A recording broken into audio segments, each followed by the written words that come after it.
ओं गुरु ब्रह्मा गुरु विष्णु गुरुदेव महेश्वर गुरुरेव परब्रह्म तस्मै श्री गुरवे नमः। ओं नमो भगवते वासुदेवाय। श्रीमद्भागवत गीता अथ चतुर्थ अध्याय श्लोक नंबर 19। यस्यो सर्वे समारंभा काम संकल्प वर्जिता ज्ञानाग्निदग्ध कर्माणा तमाहु पंडितां बुधा।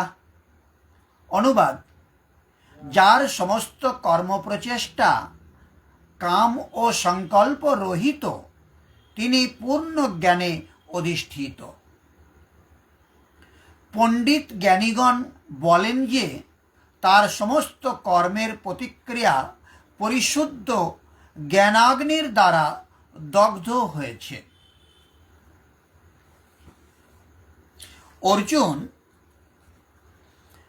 যস্য সর্বে সমারম্ভা, যিনি সম্পূর্ণরূপে ক্রিয়া আরম্ভ করেছেন, যা পূর্বের শ্লোকে বলা হয়েছে যে অকর্ম কি তা দেখার ক্ষমতা এলে কর্মে প্রবৃত্ত পুরুষ সম্পূর্ণ কর্মের কর্তা হন, যাতে লেশমাত্র আর ত্রুটি থাকে না।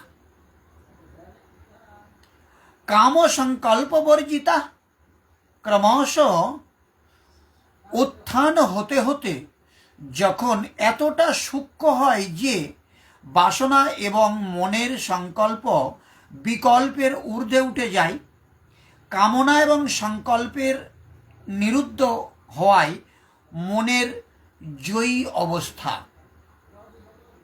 অতএব কর্ম এই মনকে কামনা এবং সংকল্প বিকল্পের ঊর্ধ্বে নিয়ে যায়।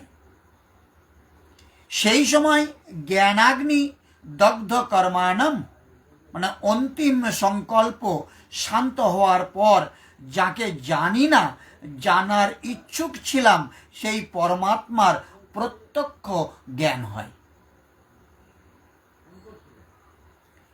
ক্রিয়াত্মক পথে চলে পরমাত্মাকে প্রত্যক্ষভাবে জানাটাই হলো জ্ঞান। সেই জ্ঞান লাভের সঙ্গেই দগ্ধ কর্মাণম, কর্ম সর্বদার জন্যে ভস্মীভূত হয়। যাকে লাভ করবার আকাঙ্ক্ষা ছিল, যখন তাকে লাভ করেছি, এর চেয়ে শ্রেষ্ঠ কোনো সত্তা নেই, তখন কর্ম করে কার খোঁজ করা হবে? তাকে জানবার পর কর্মের প্রয়োজন হয় না। এইরূপ স্থিতি যাদের, তাদেরই বোধস্বরূপ মহাপুরুষগণ পণ্ডিত বলেছেন। তাদের জ্ঞানপূর্ণ এইরূপ স্থিতিযুক্ত মহাপুরুষ করেন কি, কিভাবে অবস্থান করেন, তার অবস্থিতির উপর আলোকপাত করলেন 20 নম্বর শ্লোকে।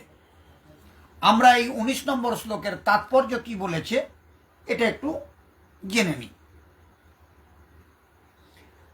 কৃষ্ণ ভাবনায় ভাবিত হয়ে শ্রীকৃষ্ণের সন্তোষ বিধানের জন্য সব রকম কর্ম করবার মাধ্যমেই কেবল কর্মবন্ধন থেকে মুক্তি লাভ করা যায়।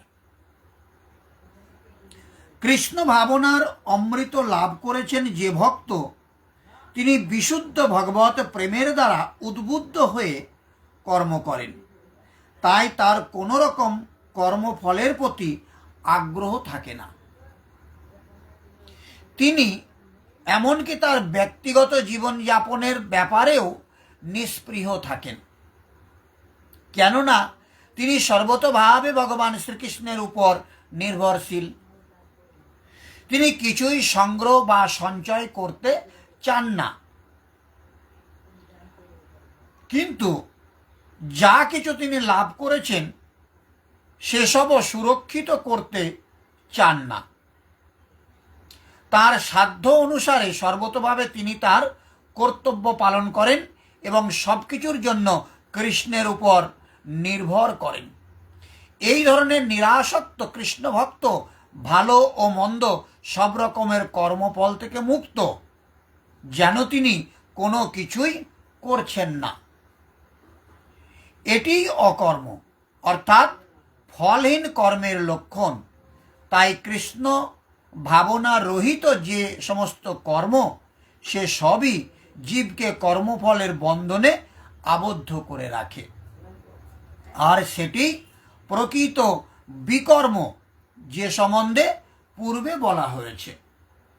তাহলে এখানে যে বলা হচ্ছে যে যিনি কৃষ্ণ ভাবনায় ভাবিত একনিষ্ঠ ভক্ত, যাকে শ্রীমদ্ ভাগবত গীতার ভাষায় পণ্ডিত বলেছেন, তিনি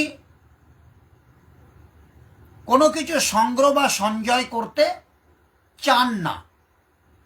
কিন্তু আমরা বাস্তবিক অর্থে যে সমস্ত বৈষ্ণবদের দেখে থাকি যে তারা নিজেরা একাদশী ব্রত পালন করেন না, একাদশী নিয়ে তাদের যথেষ্ট মতবিরোধ রয়েছে, অথচ সে একাদশী না করতেই পারে, এ নিয়ে আমার কোনো বক্তব্য নয়। কিন্তু ওই একাদশীর পরের দিন দ্বাদশীর দিনে গৃহস্থরা একটু বেশি করে চাল পয়সা দেবে, সেই জন্যে তারা এই দ্বাদশীর দিনে অবশ্যই সেই সমস্ত পাড়ায় ভিক্ষা করতে যাবে। তাহলে কি হলো না, তারা সঞ্চয়ের দিকে রয়েছে বা প্রাপ্তি যোগের দিকে রয়েছে। তাহলে যদি তার সঞ্চয়ের কথা না ভাবে বেশি ভিক্ষা কারা দেবে সেদিন যদি না হয়, তাহলে সে তো যে কোনো দিনই ভিক্ষা করতে বেরোতো। দ্বাদশীর দিনেই কেন যেতে হবে? দ্বাদশীর দিনটা বাদ থাক না, কারণ সে তো নিজেই একাদশী দ্বাদশী কোনোটার উপরে গুরুত্ব দেয় না। তাহলে দ্বাদশীর দিনে যাওয়ার দরকার কি? বা কোনো কিছু কিংবা যা কিছু তিনি লাভ করেছেন সব কিছু সুরক্ষিত করতেও চান না। তাহলে কি হয় না, কোনো সময় আমি এই উত্তরাখণ্ডে গিয়ে দেখে আসলাম যে এক বৈষ্ণবের বাড়িতে একদিনের অনুষ্ঠানে যা আনাজপত্র, তেল, ডাল, চাল যা জমা হয়েছে, যে অনুষ্ঠান করলে এরকম 4টে অনুষ্ঠান করা যায় বৈষ্ণব সেবার, সেটা এখনও সুরক্ষিত রয়েছে। তাহলে সঞ্চয় করার তো দরকার নেই, বরঞ্চ আরও তো ভক্ত সেবা দেওয়াই যায়। তারপরেও তারা সেগুলো সঞ্চয়ে রেখে দিয়ে পরের দিন আবার কোন পাড়ায় গেলে পারে বেশি ভিক্ষা দেবে, কারা চাল ডালের বদলে এবার টাকা পয়সা দেবে, সেই সমস্ত বাজারে ভিক্ষা করবার পরিকল্পনা শুরু করেছে। অপরাধ নেবেন না, কিন্তু এইগুলো শ্রীমদ্ ভাগবত গীতা অনুমোদন করেন না। তাহলে কৃষ্ণ ভাবনা রহিত যে সমস্ত কর্ম, সে সবই জীবকে কর্মফলের বন্ধনে আবদ্ধ করে রাখে। তাহলে তারা নতুন করে সঞ্চয় করতে চাইছে, নতুন করে আবার আরেকটা সংসার পেতে বসেছে। এগুলো কর্মের বন্ধন, মুক্ত হওয়া যাচ্ছে না। 21 নম্বর শ্লোকে কি বলেছে,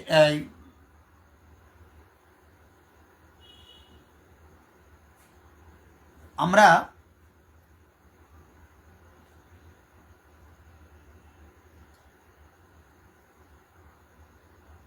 যে মানুষ প্রকৃত জ্ঞানবান, তিনি কেবল কৃষ্ণ ভাবনায় ভাবিত ভক্তের কার্যকলাপ বুঝতে পারেন। যেহেতু কৃষ্ণ ভাবনাময় বৈষ্ণব সব রকম ইন্দ্রিয় তৃপ্তি বিষয়ক বাসনা থেকে মুক্ত, তাই বুঝতে হবে পরমেশ্বর ভগবানের নিত্য দাস রূপে তার স্বরূপে যথার্থ জ্ঞানের দ্বারা তার সমস্ত কর্মের প্রতিক্রিয়া দগ্ধ হয়েছে। প্রকৃত জ্ঞানী তিনি, যিনি এই পরম তত্ত্বজ্ঞান লাভ করতে পেরেছেন। ভগবানের নিত্য দাসত্বের এই পরম তত্ত্বজ্ঞানকে আগুনের সঙ্গে তুলনা করা হয়। এই আগুন একবার প্রজ্বলিত হলে তার সব রকম কর্মফলকে দগ্ধ করে দিতে পারে। এই হলো 19 নম্বর শ্লোকের তাৎপর্য। আর 20 নম্বর শ্লোকে যেটা বলেছে সেটা হচ্ছে তক্তং কর্ম ফলাসঙ্গং নিত্যা তৃপ্ত নিরাশ্রয় কর্মান্নভিপ্রবৃত্তোপি নৈব কিঞ্চিত করোতি স। তাহলে কর্মফলের আসক্তি সম্পূর্ণরূপে ত্যাগ করে সর্বদা তৃপ্ত থেকে এবং আশ্রয়ের অপেক্ষা রহিত হয়ে তিনি সব রকম কর্মে যুক্ত হওয়া সত্ত্বেও কর্মফলের আশায় কোনো কিছুই করেন না। কর্মফলের আশা থেকে তাকে চ্যুত হতে হচ্ছে। অর্জুন, এই পুরুষ সাংসারিক আশ্রয় থেকে মুক্ত, নিত্য বস্তু পরমাত্মাতেই তৃপ্ত, কর্মের ফল পরমাত্মার আসক্তিও ত্যাগ করে, কারণ এখন পরমাত্মা অভিন্ন উত্তম রূপে কর্মে প্রবৃত্ত থেকেও কিছু করেন না। তাহলে 21 নম্বর শ্লোকে কি বলেছে আমরা একটু আলোচনা করি। নিরাশীর্যতা চিত্তাত্মা ত্যক্ত সর্বপরিগ্রহ শরীরং কেবলং কর্ম কুর্বন্নপ্নোতি কিলবিষম। এই প্রকার জ্ঞানী ব্যক্তি তার মন ও বুদ্ধিকে সর্বতভাবে সংযত করে কার্য করেন। তিনি প্রভুত্ব করবার প্রবৃত্তি পরিত্যাগ করে কেবল জীবন ধারণের জন্য কর্ম করেন। এভাবে কর্ম করার ফলে কোনো রকম পাপ তাকে স্পর্শ করতে পারে না। তার ভেতরে প্রভুত্ব করা, আমিত্ব, এই সমস্তগুলো বাদ দিয়ে সে শুধু কাজ করে কিসের জন্যে? না, তার জীবন ধারণের জন্য। যিনি দেহ এবং অন্তঃকরণ জয় করেছেন, সকল ভোগ সামগ্রী ত্যাগ করেছেন, এইরূপ আশামুক্ত পুরুষের দেহ কর্ম করছে দেখা যায় মাত্র, বস্তুত তিনি কিছুই করেন না, এই জন্য তার পাপ হয় না। তিনি পুণ্যত্ব লাভ করেছেন, সেই জন্য তাকে গমনাগমনও করতে হয় না। তাৎপর্য কি বলছে? কৃষ্ণ ভাবনাময় ভক্ত তার কাজকর্মের ফল স্বরূপ ভালো বা মন্দ কোনো ফলেরই আশা করেন না। তার মন ও বুদ্ধি সম্পূর্ণভাবে সংযত। তিনি জানেন যে যেহেতু তিনি হচ্ছেন পরমেশ্বর ভগবানের অবিচ্ছেদ্য অংশ, তাই পরমেশ্বর অবিচ্ছেদ্য অংশরূপে তার সম্পাদিত কোনো কাজকর্মই তার নিজের কাজকর্ম নয়, কিন্তু তার মাধ্যমে কৃত সেগুলি ভগবানেরই কর্ম। যেমন হাতটি যখন সঞ্চালিত হয় তখন হাতটি নিজের ইচ্ছায় তা করে না, সমস্ত শরীরের প্রচেষ্টার ফলেই তা সম্পন্ন হয়। এই যে আমি জিভ নাড়ছি, কথা বলছি আপনাদের সাথে, তাহলে এটা আমার জিভ স্বতন্ত্রভাবে করছে না, আমার মস্তিষ্ক, আমার শরীরের সমস্ত অঙ্গ প্রত্যঙ্গ তাকে সাহায্য করছে বলে সেটা সম্ভব হচ্ছে। তেমনিভাবে আমি নিজে কিন্তু এই ভগবত তত্ত্ব আলোচনা করছি না, স্বয়ং ভগবান আমার ভিতরে সেই শক্তি সঞ্চারিত করেছে বলে আমার পক্ষে সেটা সম্পাদন করা সম্ভব হচ্ছে। কৃষ্ণ ভাবনাময় ভক্ত ভগবানের ইচ্ছার দ্বারাই পরিচালিত হন, কেননা তার নিজের ইন্দ্রতৃপ্তির কোনো রকম ইচ্ছা নেই। একটি যন্ত্রের অংশ যেভাবে পরিচালিত হয় তিনিও সেইভাবে পরিচালিত হন। যন্ত্র যদি পড়ে থাকে লক্ষ জনার মাঝে, যন্ত্রী বিহনে যন্ত্র কেমন করে বাজে। তাহলে যন্ত্রের কলকবজায় যেমন রক্ষণাবেক্ষণের জন্য তেল দিতে হয় ও তা পরিষ্কার করতে হয়, ভগবত ভক্ত এমন ভগবানের প্রেমময়ী সেবা সম্পাদনের জন্য কেবল নিজেকে সক্ষম রাখেন। তাই তিনি তার সব রকম কর্মফল থেকে মুক্ত, এমনকি একটি পশুর মতো তার নিজের দেহের উপরও তার কোনো অধিকার থাকে না।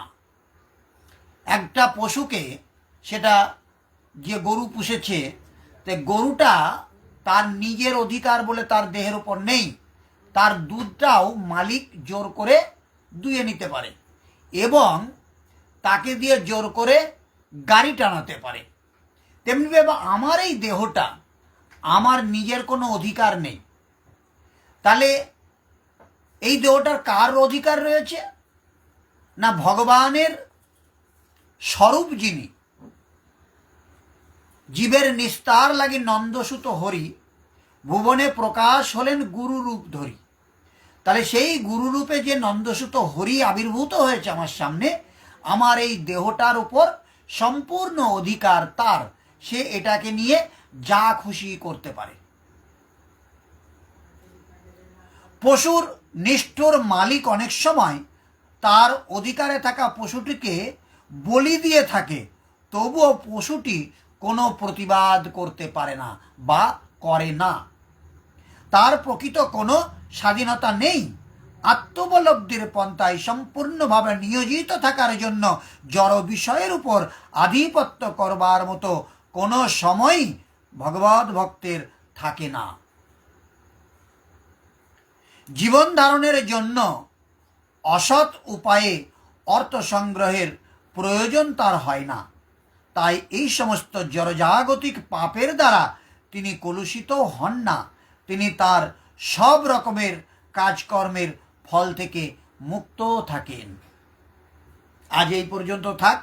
আজকে আমরা 3টে শ্লোক পড়লাম, 19, 20 এবং 21। আগামী দিন আমরা 22 নম্বর শ্লোক থেকে আলোচনা করব। ওং সর্বে ভবন্তু সুখিনঃ, সর্বে সন্তু নিরাময়া, সর্বে ভদ্রাণি পশ্যন্তু, মা কশ্চিৎ দুঃখভাগ্ ভবেৎ। ওং শান্তি শান্তি শান্তি। সমস্ত মানুষ সুখী হোক, সমস্ত মানুষ রোগমুক্ত হোক। সমস্ত মানুষকে আমি দেখতে চাই তারা যেন কোনো দুঃখ ভোগ না করে। হরে কৃষ্ণ।